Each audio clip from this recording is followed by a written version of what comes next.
Welcome to this very special edition of the Mutual Fund Show. I'm Tamanna Inamdar. We're talking today about the elections and what you do with your mutual fund investments post the elections. Now, when any new government comes into power, they talk about their 5-year plan. They want to set their agenda, their policies for the next 5 years. We thought we'd take a cue from this and help you set your 5-year plan for your investments, your outlook, and look at what you should see. Now, for example, sectoral thematic mutual funds have delivered stupendous returns in the last 5 years of the Modi-led government. But as we look at another NDA with a Modi 3.0, but in a stronger alliance formation, should you also be re-looking at your mutual fund investments? How should you decide what schemes and funds to go into? To talk about all of this, I'm joined today by Arnav Pandya, founder of Money Edu School, and Dhirendra Kumar, founder and CEO of Value Research. Arnav, let me begin with you, and thank you so much for speaking with us on the show, as always. Just the sense of time for a relook. And I know mutual fund investments are, investments with a very long time horizon. I would reckon that in this week of volatility, it's the mutual fund investor at the end of the day who would find themselves safe and sound because they have a consistent, investment, and especially SIP investors. But having said that, what are the big themes that you think should be looked at in the next 5 years?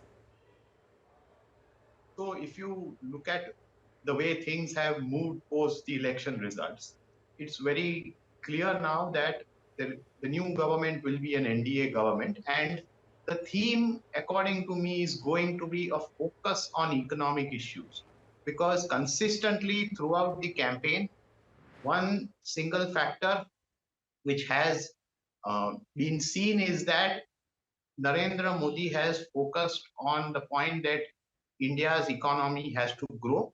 He is talking about taking it to number 3 in the world and all, but the key point behind this is that a lot of economic steps will have to be taken in order to lift the economy and get it to an even higher plane of growth.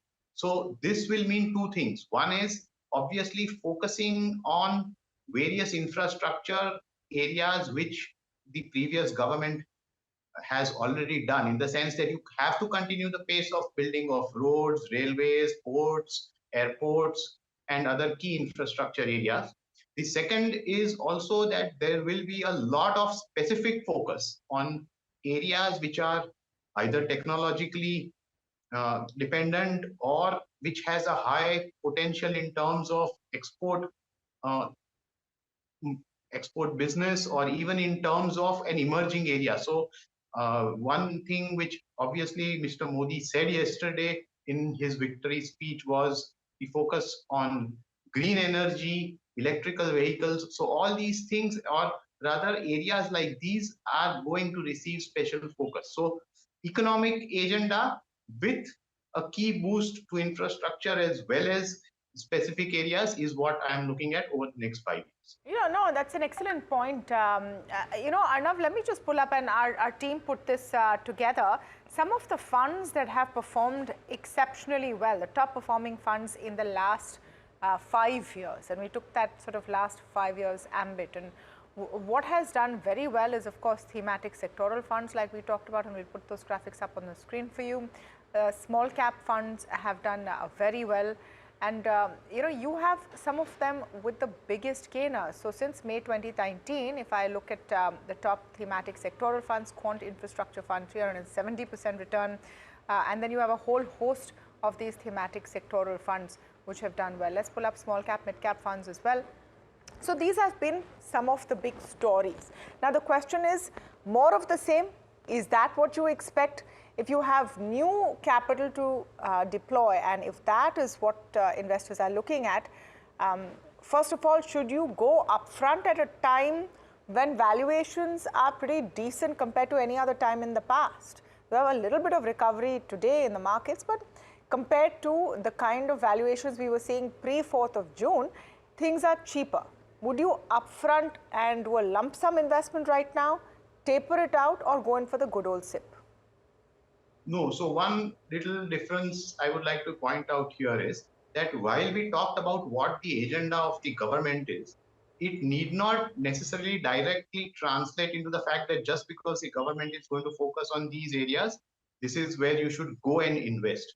Because it is highly likely that a lot of these expectations are already built into the price. So, in terms of the type of funds that you have to select, I would say that this is now actually the time that if you already have an exposure to these kind of funds, you might want to uh, take a look at what is the weightages that they have in your portfolio.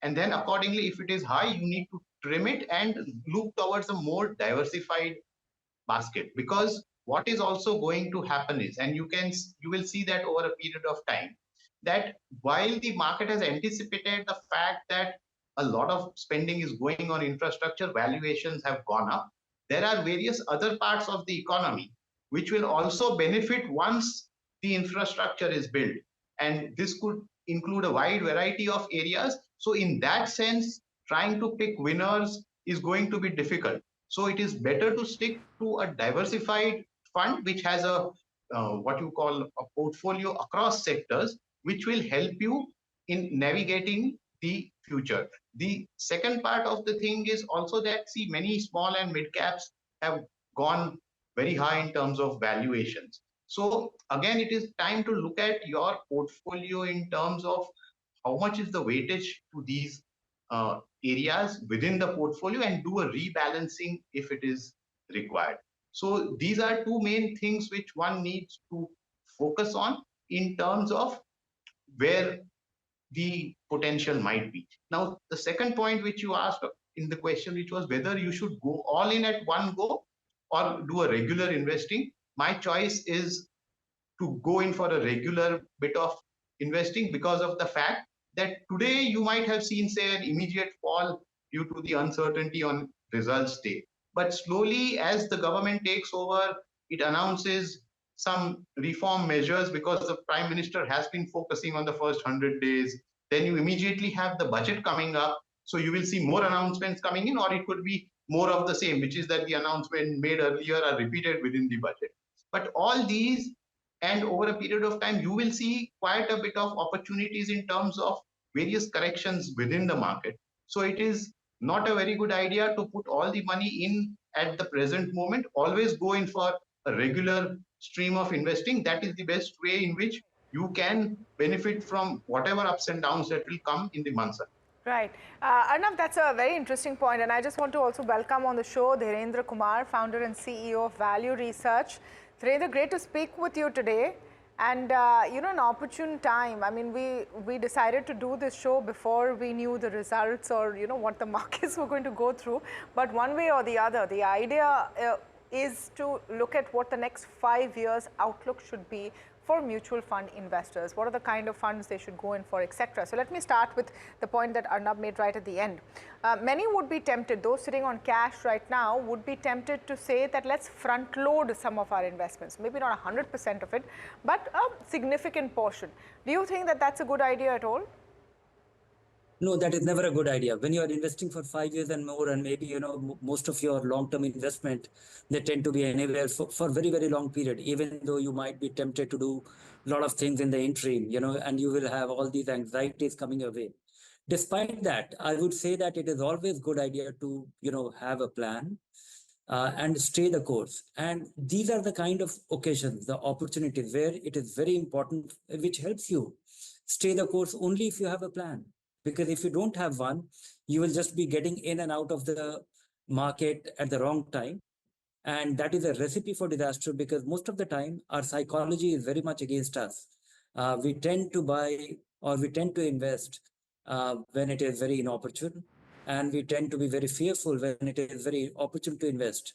And the middle path is that to have a regular investment plan which fits in with which aligns with your income or income cycle or saving cycle, and a withdrawal plan which is aligned with your requirements, which is when you need that regular flow of income. So every investor, the different kind of investor will behave in a different manner.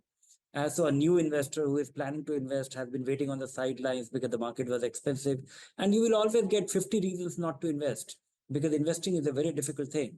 Investing is, simply avoid, postponing consumption today. So it's always hard to begin.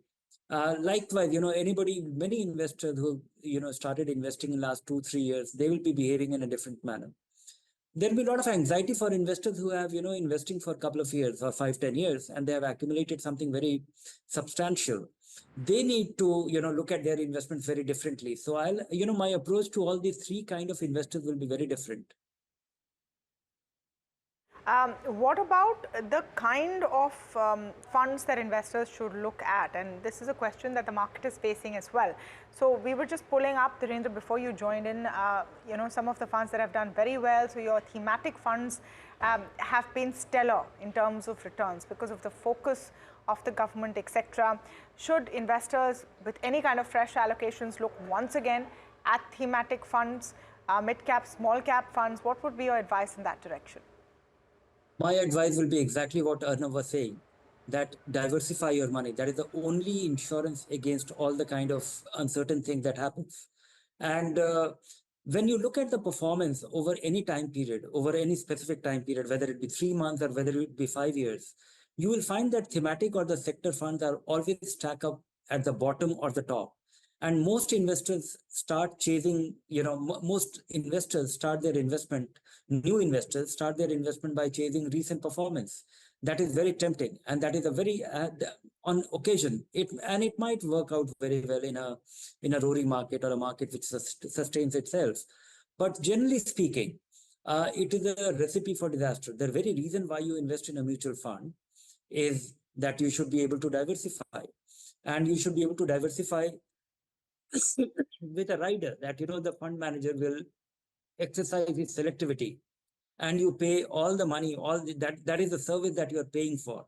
And the moment you choose a sector fund or the moment you choose a thematic fund, you actually limit the framework for his functioning.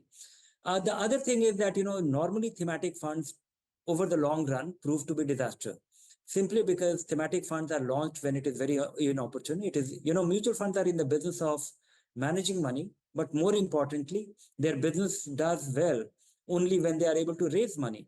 And when they raise, and it gets very easy if they are able to demonstrate that here is a sector, here is a theme.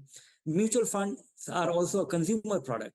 They are also, it has to be sold. It has to be sold as a story. And when somebody tells you, because this, look at the infrastructure fund which you are showing on the screen. And when these funds got started, around 2005-06, they did very, very well.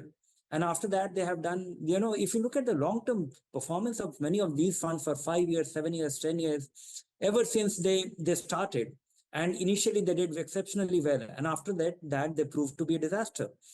So after investors have, most investors get attracted or get tempted to invest in those funds when it is generally an inopportune time to invest.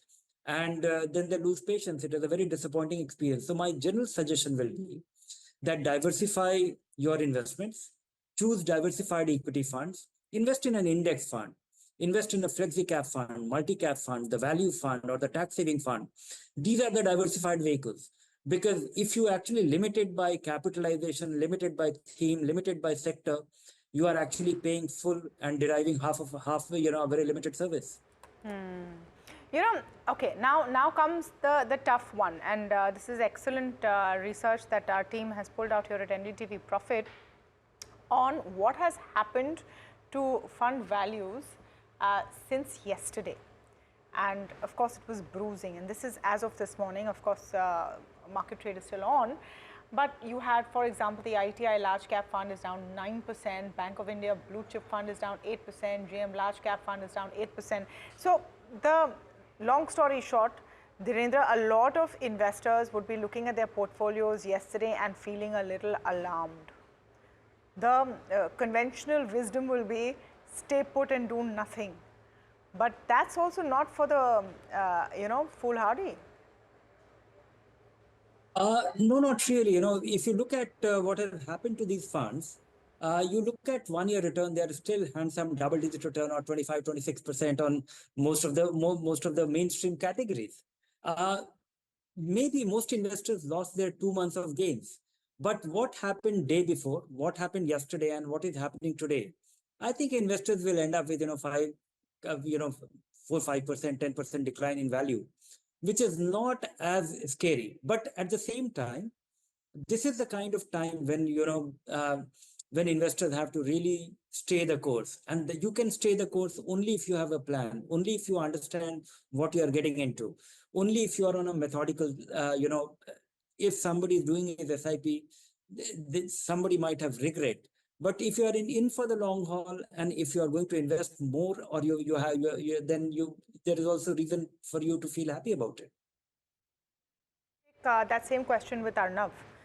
Those looking at their portfolios yesterday and feeling a bit of, flutter, what is your advice to them?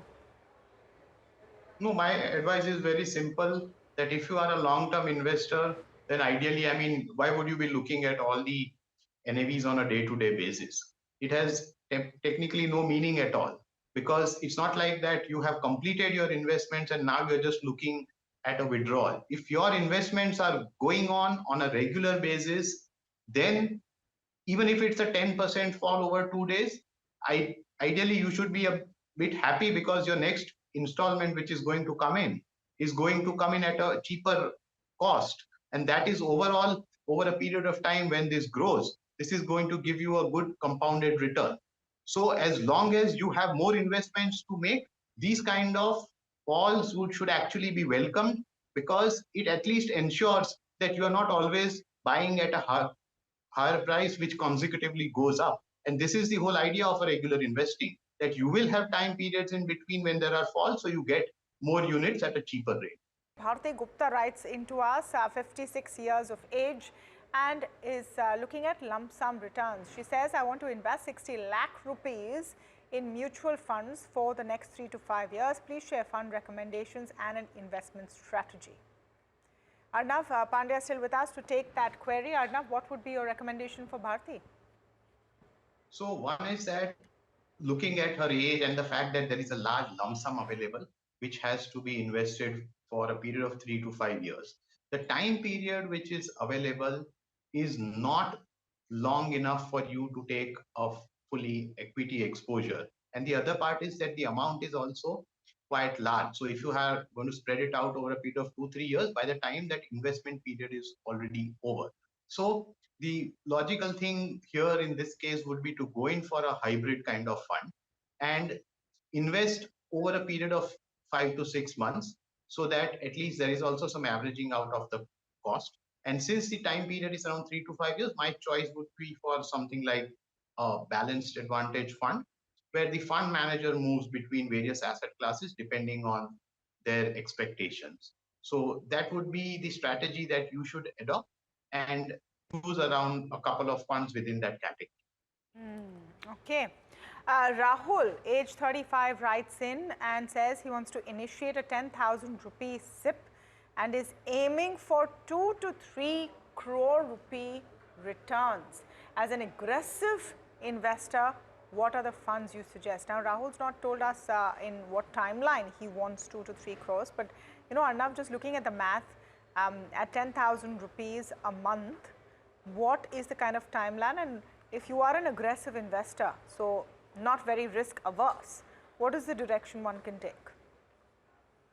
No, so I mean, if you have say 10,000 rupees which you are investing every month, and you are earning a return of say 12% compounded over a period of time, it will take you around 20 years to accumulate a sum of 1 crore. So in that sense, if he wants a higher amount, the amount of investments will have to be changed accordingly. So if you want 2 crores, you have to invest 20,000. That is the first thing. The second thing is that as an aggressive investor, since if your time horizon is pretty long, you can take an exposure to equity oriented funds. That by itself is a sign of an aggressive investor. So your overall asset allocation mix can have a higher allocation to equities, which moves in tune with your aggressive approach. But within that also, there is still scope to reduce the risk, in the sense that do not go in for just small and mid cap funds. You have a choice of a large cap, flexi cap, mid cap, small cap. So if you have 3 4 funds of this kind, then within the equity exposure also, you are able to balance out the risk. Now, the thing is that you might start off with a large or a flexi cap fund, and then as the amount increases, add a mid and small cap going ahead. Because with a very small amount, spreading the amount too thin across too many categories might not be the best way to go about. Rajaram also writes in, he's age 64 and the goal is guidance, says, I would like to switch my SBI Contra fund and SBI Focus fund to some better performing funds. What funds can you recommend? Arnav, what is your advice for Rajaram? So, I mean, if I look at SBI Contra Fund, it is a fund which takes a contra view on things, the value oriented fund, and the performance has been pretty good here. So, I mean, I do not see the need to chase returns in some other category or some other fund from the SBI Contra one.